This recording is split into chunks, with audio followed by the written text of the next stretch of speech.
actually believe that institutional reform is important and necessary and can actually create some important advances, and so we should not lose sight of that. But in the end, I think that the emphasis on tinkering with Latin America's large political institutions may, in some sense, be a misplaced emphasis, because, as I said, it is possible to take a system with relatively weak formal powers in the executive and yet get decisive decisions out of it if the political elite approaches the problem in a different way, as a problem of building that broad political consensus, regardless of what the rules are. And I think particularly in a country like Argentina, the problem, may be a deeper one that exists at a level beyond the nature of the formal political rules. The fact that so many Argentine politicians are willing, when they run up against a rule that gets in the way of some short-term goal, like another term as president, that you then try to figure out. So I think that in the end, institutions matter, formal institutions can be reformed, and there's an agenda that needs to take place. But in the end, there's a matrix of values and norms and habits of mind that people in political systems bring to those political systems. And unless you get those right, you're not going to have a successful, consolidated, and happy democracy. Thank you very much.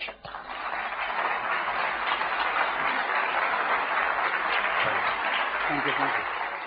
Obviously, anyone who is aware of the specificities of the functioning of political regimes knows that the issue of political culture is an important. Now, of course, there are things Fernando Henrique was unable to do.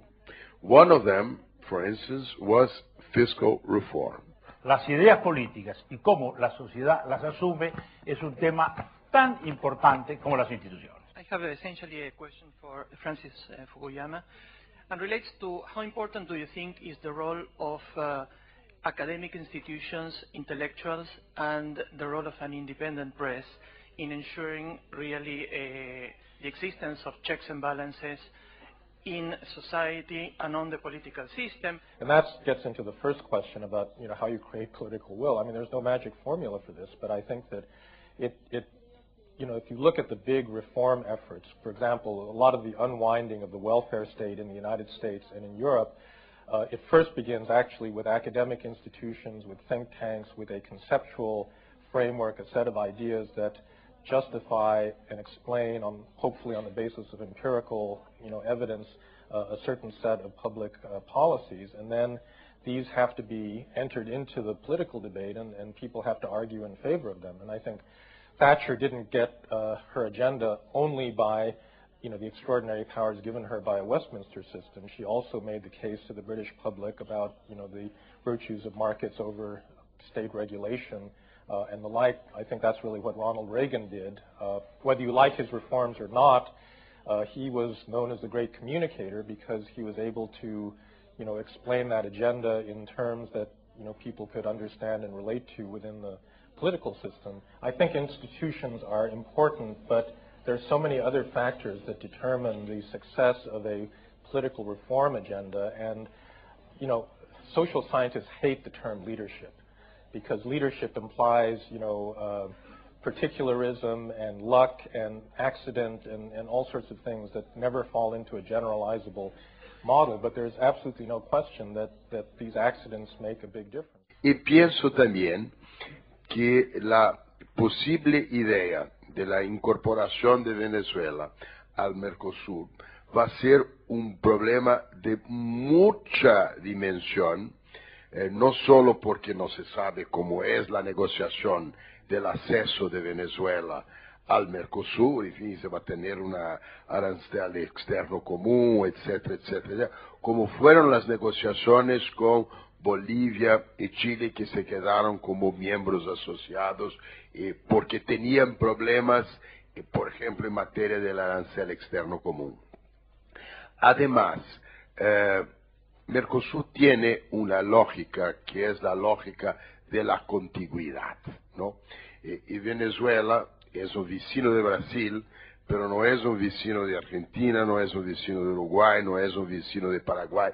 Esta lógica de vecindad, en el caso de Venezuela, eso hace sentido en un entorno más amplio, que es el entorno de la América del Sur, que no está planteada en esta discusión.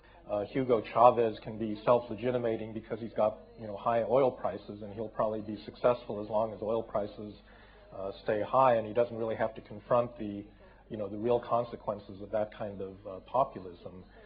But I just wouldn't venture a prediction for the future in that regard. But I guess maybe to close, I would just say that these large historical forces are one thing, but history is really made by people, and this may sound strange from someone that wrote a kind of Hegelian book, but I really believe that it is true that in the end, there's no strong historical mechanism that predetermines outcomes, and it really is the result of discussion and debate and the kinds of political fights that people are willing to engage in. And so if there's something in that liberal legacy that is important and remains true, it is, it continues to be an important struggle, to keep those ideas alive. Lo tercero es que tampoco lo es la geografía, aunque ello sí importa si uno está en un barrio en que a los vecinos les va bastante bien, o los vecinos por razones prácticas y también morales están dispuestos a ayudar a los que tienen cerca, como fue el caso de España y Portugal, por parte de Alemania y Francia, tal como fue resaltado ayer por el presidente Sanguinetti. Este es un punto importante que rescato, porque nosotros vivimos en un barrio en que nadie va a jugar este rol.